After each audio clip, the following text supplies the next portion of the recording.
Washroom सिर्फ पूरे दिन में एक ही बार वॉशरूम जा सकता है, चाहे वो गर्ल है या बॉय है। अगर ऐसी कंडीशन में डीपीएस बच्चों को ला रहा है तो इसे स्कूल कहना भी गलत है।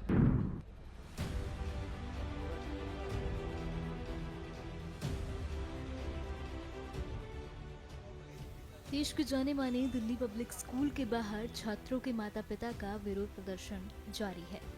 ये हाल है डीपीएस द्वारका का, जहां हाथों में बैनर और आंखों में आंसू लिए सभी पेरेंट्स प्रशासन के खिलाफ प्रदर्शन कर रहे हैं। ऐसे में पेरेंट्स की शिकायत है कि उनके बच्चों को फीस के लिए परेशान किया जा रहा है। सुनिए क्या है मामला।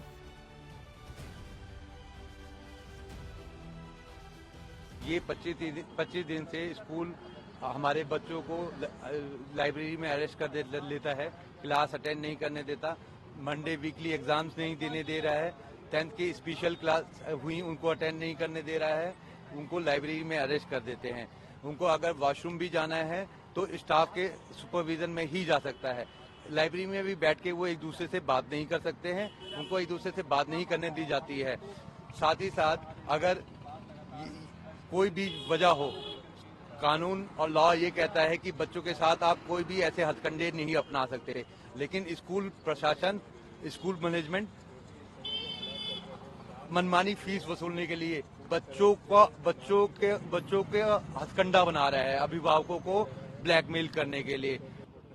मेरा जो पोता है वो घर आता है, वो बड़े अजीब ढंग से स्कूल की हरकतों के बारे में बताता है, और जब उसको ग्रुप में कोई सूचना नहीं मिलती, शेयर नहीं मिलता है, तो वो कहता है वो माँ बाप को दोष देता है, जबकि हमने डी की अप्रूव फीस भर दी है, सब भर दिया है, और उसके बाद लोकतांत्रिक और जो संविधान का हमारा हक है, उस संविधान के हक के अनुसार हमने फीस भर दी है।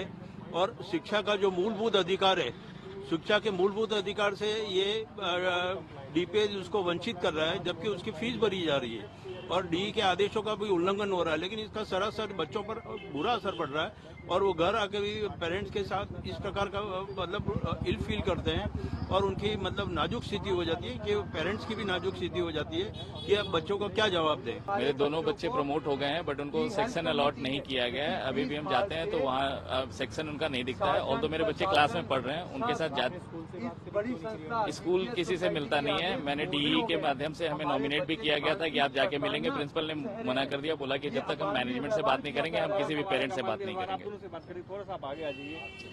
प्रॉब्लम ये बहुत बड़ी है। आज के डेट में 19-20 बच्चों को ये लाइब्रेरी में अरेस्ट करके बैठे हैं, और ये लाइब्रेरी अरेस्ट इज जेल। अब सीधी बात करें कि ये जेल है, जेल में बच्चों को डाला गया है। मेरे बच्चों को बहुत परेशान करा जा रहा है, जब देखो लाइब्रेरी अलग से उन बच्चों का नाम हटा के उनको डिफॉल्टर बोलते हैं। क्लास में भी सीधा यही बोला जाता है, डिफॉल्टर बच्चे खड़े हो जाओ।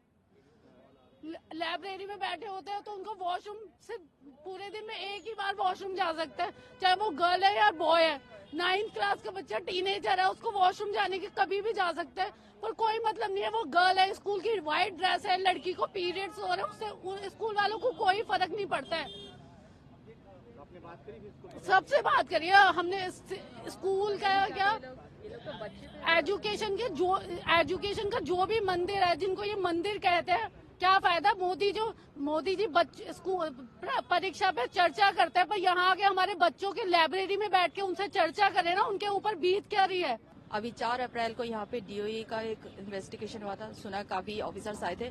मैं ये पूछना चाहती हूँ कि उन्होंने आकर किया क्या। उनके आने के बावजूद भी डीपीएस अपनी तानाशाही पे उतर रखा है। उन्होंने बच्चों के साथ व्यवस्था की है, और अब बच्चे हम पे से भरोसा उठ गया उनका। अगर ऐसी कंडीशन में डीपीएस बच्चों को ला रहा है तो इसे स्कूल कहना भी गलत है।